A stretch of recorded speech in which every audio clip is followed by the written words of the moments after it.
বিশ্ব রাজনীতির সবচেয়ে আলোচিত দুই নেতা এখন এক টেবিলে। একদিকে যুক্তরাষ্ট্রের প্রেসিডেন্ট ডোনাল্ড ট্রাম্প, অন্যদিকে চীনের প্রেসিডেন্ট শি জিনপিং।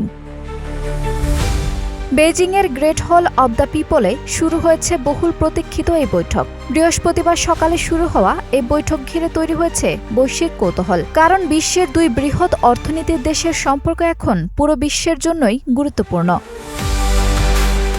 বৈঠকে ট্রাম্পের সঙ্গে উপস্থিত ছিলেন মার্কিন পররাষ্ট্রমন্ত্রী মার্কো রুবিও, প্রতিরক্ষামন্ত্রী পেটে হেগসেথ, বাণিজ্য প্রতিনিধি জেমিসন গ্রিয়ার এবং বাণিজ্যমন্ত্রী স্কট বেসেন্ট। বৈঠকের শুরুতেই শি জিনপিংকে প্রশংসায় ভাসান ট্রাম্প।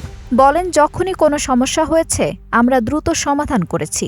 আমি আপনাকে ফোন দিতাম, আপনিও আমাকে ফোন দিতেন। শুধু কূটনীতি নয়, ব্যবসায়িক সম্পর্ক নিয়েও আশাবাদ ব্যক্ত করেন তিনি।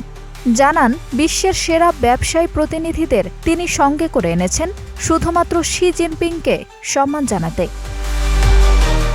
ট্রাম্প আরও বলেন, যুক্তরাষ্ট্র ও চীনের সম্পর্ক আগে কখনো এত ভালো ছিল না। বিশ্লেষকদের মতে এই বৈঠকের ফলাফল নির্ধারণ করতে পারে ভবিষ্যৎ বৈশ্বিক অর্থনীতি ও রাজনীতির নতুন দিক।